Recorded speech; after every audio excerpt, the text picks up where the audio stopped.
Hello everyone, welcome to our first founder interview. And today we have Roman with us, the cybersecurity expert and the co-founder of BizDev, the company that we collaborated recently with at Neurons Lab. We worked together on some AI initiatives that Roman and his business partner have come up with. So in this interview, we are going to talk about the AI journey that Roman and his business partner had at BizDev. So first of all, Roman, would you like to introduce yourself and your company?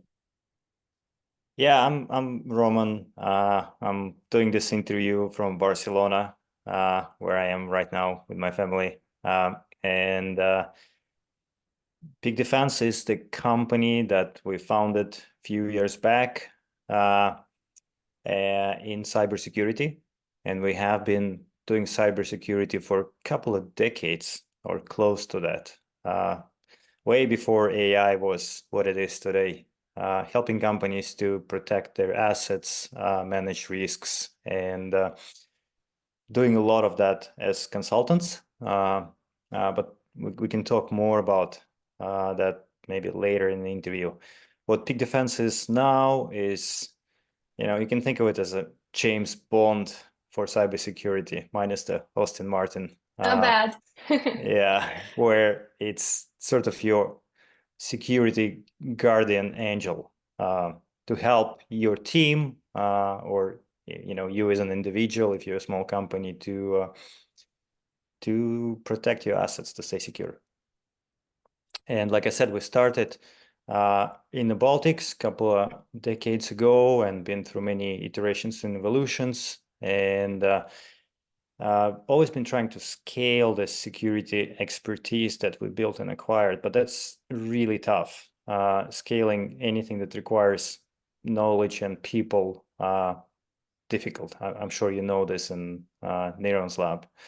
And always wanted to pivot to where we have a real product, SaaS ideally. And that's what we have right now. The industry term, I think, it's sort of maybe not widely accepted, but it's being accepted, a virtual CISO. And that's kind of like a security self-driving car where it doesn't need to sleep, it doesn't need a lot of coffee, and it is happy to do mundane repetitive tasks, which we humans are not very good at. And that's what you guys helped us build. Yeah, thank you. Thank you so much for this intro. And I really liked how you said that it's cybersecurity self-driving car, aka that. That sounds interesting. And so Roman, speaking about the BizDev AI journey, so what I see currently is that there are a lot of companies, a lot of enterprises that are looking for the ways to integrate or even to start their AI journey, to integrate some of their AI solutions. And I'm wondering what has served as a trigger for your business to start thinking about artificial intelligence, to start thinking about this digital transformation, so to say, yeah. And maybe you could tell me about this aha moment when you realized, yes, this is the exact moment when BizDev needs the AI. If you want an honest answer, I think it was laziness.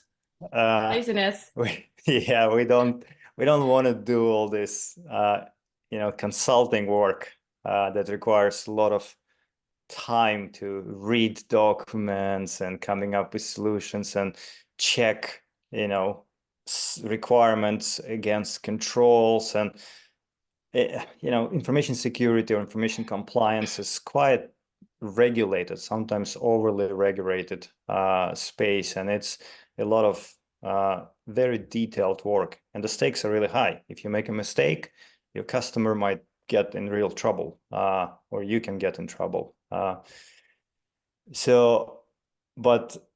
maybe the more serious answer is we have been toying with AI or machine learning before ChatGPT and all the hype and buzz and state of art that we have today,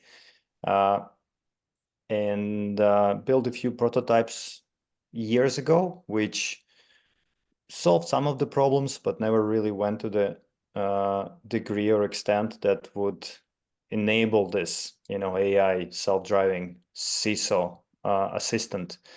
But last year, of course, we weren't asleep, and with AI happening the way it was happening, we went back to the drawing board and we tried a few prototypes, and the result was way better than we could have expected. And then we thought, okay, now we just need to find someone to help us to build a real product out of it, or a real platform, if you will. So it was a few attempts, quite a few attempts over the years, and lessons learned, both negative and positive. And then the AI and the tech finally caught up with what we wanted to have. And of course, now we realize we're just starting because we have so many more ideas. Okay, good. So you have already partially addressed my question, because I wanted to ask you, so now that you were at that point when you already knew that you wanted to integrate the AI into your company, what were the specific business challenges that you wanted to address? And you have actually started with the first one. Yeah, first came laziness. And then you wanted to automate some of the business processes. You wanted to decrease the amount of manual work, right? So you wanted to reveal yourself some time to do either the other tasks or the same tasks, but at a different level, right? So maybe you could elaborate a little bit more on that part. Sure. I mean, the repetitive tasks are not just boring, they also, I mean, they kind of, I would say, often unfair for us to do, whether it's sitting on assembly line or, going through the same kind of documents over and over again. Your brain essentially just stops seeing things, or it requires a really serious effort to not to miss things. And machines are great at dealing with those tasks, right? And AI included. And we are much better as humans when we can have this creative energy left in our brains to solve new challenges, new problems. So that was one of the challenge that we wanted to solve for ourselves, because being consultants and working with many customers, we had to keep doing these repetitive tasks every year or every quarter. Context was slightly different from business to business, but tasks mostly follow the same mechanics.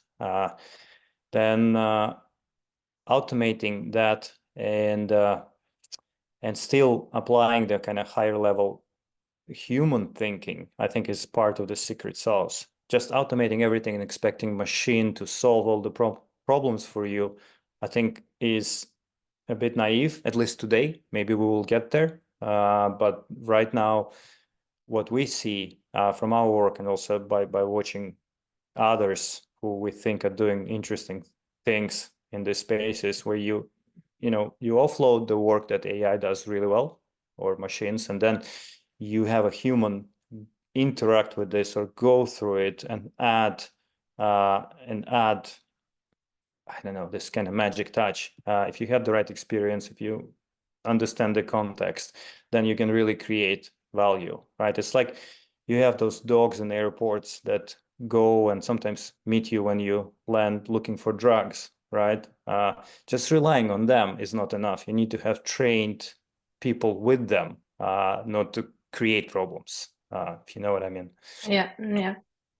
And then there is also, since security is, at least until now, is getting more and more tricky and more in demand, there's a real issue, or many issues, where people that are responsible for providing security, often it's a CISO in the company, they are overworked. Sometimes you get this just because someone needs to have this monkey, so to say, in the company and be responsible for it. Sometimes you are a trained professional, but in the companies that are growing and things are changing all the time, you have to do so many things. I mean, there is even a term, I don't know if we came up with it or we heard it somewhere, but there is this CISO burnout, which is a real thing. We meet so many professionals who, the best case scenario, they don't smile as often as they need to smile. The worst case scenario, they have to take a sick leave and spend a few months just recovering, because dealing with all this is tough. There's a lot of responsibility on people's shoulder, so they need help. Yeah. And you know what? I like the way you talk about the AI. Yeah, you talk about it as a helping hand to humans, not as a substitute, but it's like a tool that can that can help humans do their work better. Yeah, and even help them get to the better point of their well-being. Yeah. So yeah, this is exactly how I see artificial intelligence too. And now, since we talked about the challenges, let's dive deeper into the solution. Could you please tell me what was the AI solution for peak defense, and also what value did it bring? Well, where do I start? Well, think of it as like, if you are into Lord of the Ring, this is like Gandalf and Frodo guiding you through security, landscape, with all scary things and threats in it. It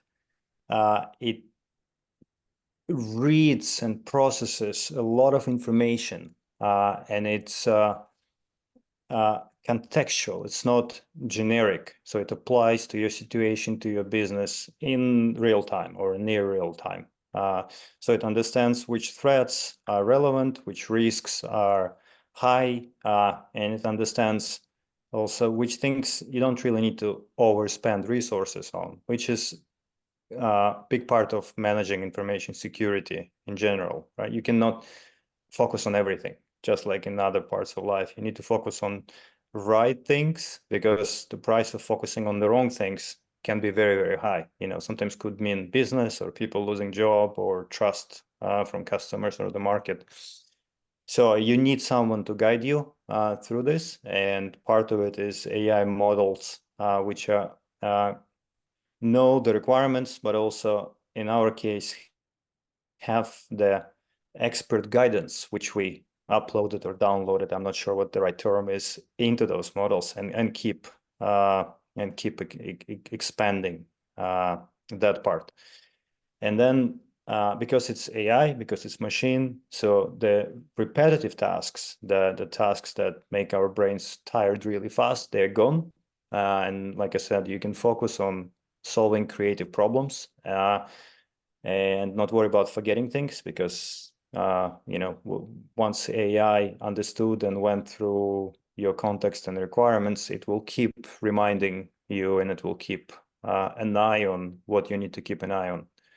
And whatever changes happens, if you want to set it up this way, the AI will keep also monitoring those things, and sometimes will let you know that there is a potential risk. And there are different ways you can interact with it. You can kind of run it as projects by uploading a set of questions, which is what we often do, and then get guidance on how to address those questions. So those questions can relate to different security requirements or context. Let's say your company wants to get ISO 27001 certified, right? Or there's NIST 2 coming up here in Europe, which is like GDPR at some point, makes a lot of people worried and wondering what they should do and whether it applies to them.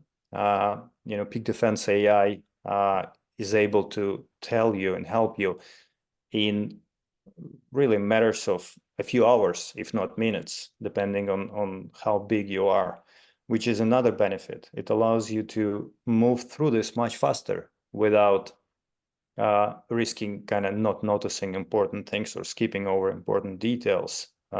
So it's, I guess many companies want to claim that. I'm going to say it humbly, but from what we've seen, we do believe through our platform, you can do things faster and better, at least to an extent.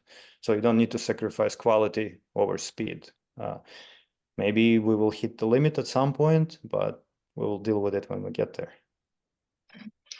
Yeah, this is true. I fully agree with you. And speaking about when we get there, so now once there is the solution in place, yeah, you've mentioned that you still have a lot of ideas for its further development, and we would be more than happy to help you further, of course. While talking about getting to the market, I think that, yeah, the development of AI, or be it, let's say, software, any software, yeah, it does take effort. On the other side, I think one of the most challenging questions is actually getting to the markets, getting some traction, getting some clients, or in general, getting some visibility of your product. So where are you at with this? It's a good question. I don't know even if there is sort of a term to describe exact position we're in, because we are, I guess we are sort of transitioning. We have, thanks to you and yours and team, we have a working product. We have customers who are using it.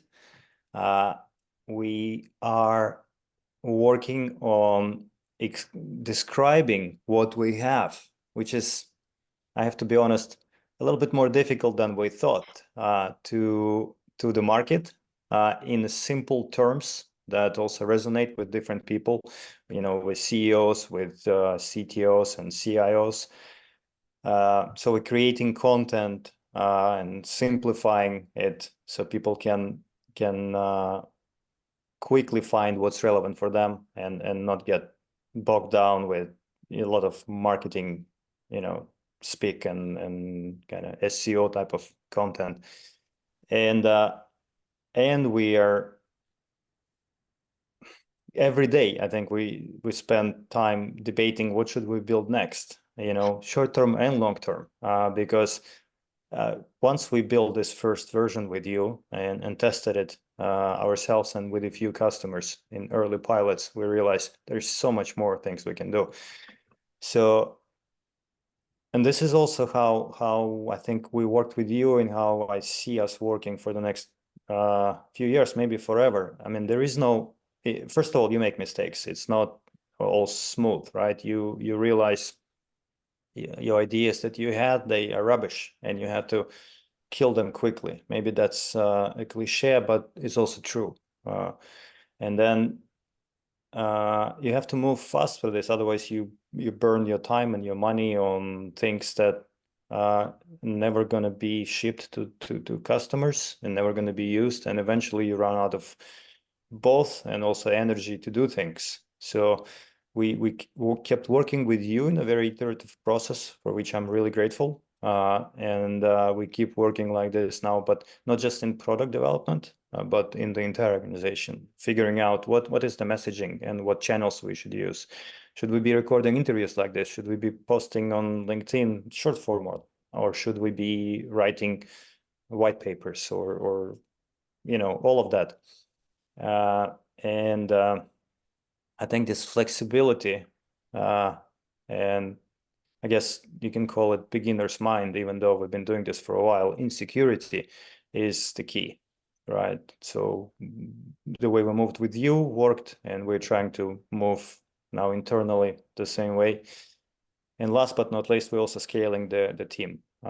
Even though we build AI, which does a lot of work that we used to do, or other colleagues, we still need to grow because we have, in being in SaaS or launching in SaaS, we have different challenges now.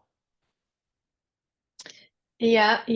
Roman, while you are working on the strategies to understand what makes most sense for you in your particular business case, and I want to, wish you good luck with all of your endeavors, because I think that your product is very much worth it.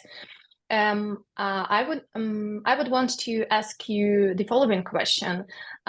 Thinking back on the project and your entire AI journey, let's put it so, yeah. And also thinking about some other founders who are at the stage of exploring how they can benefit, the AI integrations or solutions. What would your piece of advice or recommendation to these founders be like? Yeah, I think first one is don't be afraid of making mistakes. Mistakes, experiment. That's how you learn. If you think you know how to do something and it doesn't work, let go. Try something else. Experiment. I mean, things change really fast in general. In AI, I mean, this is exponential and crazy how fast things change. So crazy. Yeah. Yeah. Data is key.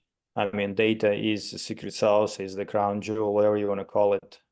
In general, in cybersecurity, right? Because data will inform you about what's happening and what you need to pay attention to. And in general, data is key. So make sure you get hands on the right data as early as possible. You guys know more about this cold start problem and not having the right data.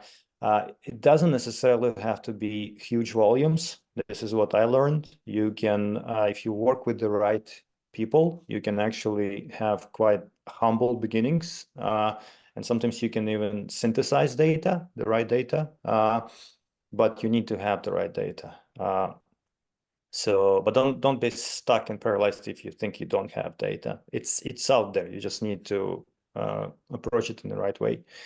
And I think partnering with the right people that know data, understand data, is key. And in our case, we were happy to meet Neurons Lab. And Thank you. yeah, I don't think you should try to do it alone unless you set up for it. The early prototypes we've done ourselves because we have the expertise, not just information security, but also product and software development. But we only took it so far because if we would be trying to do the entire thing ourselves, which sometimes is tempting, and we've done that mistake in the past, we wouldn't be where we are right now. So you guys really helped us. Thank you so much, Roman, for your kind words. And I do Maybe just the last point on this, because I think it's important. It's everybody right now is talking and thinking AI, and big and small companies are trying to do something there. I think you have to be real when you are looking at that. Find the problem that exists and then see if AI is the right solution for it. Don't just try to jump on AI bandwagon, because it's like, it's like internet in a way, right? Everybody thought if they're gonna have their own website, things will change automatically. No, it doesn't happen. If you focus, if you try to apply AI to the wrong problem, you'll just waste time. So make sure the problem is real. Yeah, I totally agree with you. And I wanted to thank you for the kind words. And also, I wanted to add something on top of what you said about the data. I totally agree with you that data is a new type of oil. And the more, and I would say even the more diverse data the company has, then the better models, they could get in the end. While what I wanted to add is that having no data is not necessarily a blocker, because there are also some zero data approaches, and there are some open source data sets. Yeah, that's one could start with. And then, of course, build the right data flows on their own, so that's, to start collecting their data and then making the models better and more customized, more personalized, if I can put it so. While I really admire the way you started your AI journey, because you said that first you played a little bit with it on your own, and it's great that you have this technical background, right, to do some test runs to see what kind of value it can bring to you, and then you found the agency for this once you were ready, actually, for this integration, and once you had the clear understanding of how exactly you would like to leverage the AI. So this is great. And I think that now, once we are well into your AI journey, I wanted to ask you, so what's next on your cards? Mhm. Yeah, I mean, we can have a couple hours just on that. I mean, what we have right now is pretty good. Like I said, we were surprised with the prototype, and then you guys helped us to build something that is good enough. I mean, these things for me, and I know there are others like this, are never good enough. But they also say if you not embarrassed about your product when you release it to the market, that means you overworked it. You worked on it for too long, right? So in a way, it's good enough. And there is so many things that we want to make better. So we are working on that. We want to, on a serious note, we want to get to the point where we can have a kind of end-to-end full coverage, right? Right now, we don't have that 100%. We can very well cover your processes, your people part of security, all these different security requirements and compliance requirements. But then infrastructure and applications and technology and all these technical threats, they change, and something happens there every day, every minute, every second. AI is, we believe, is really good at keeping an eye and monitoring that. So that's kind of a big epic or even multiple epic undertaking for us when it comes down to the platform and the product.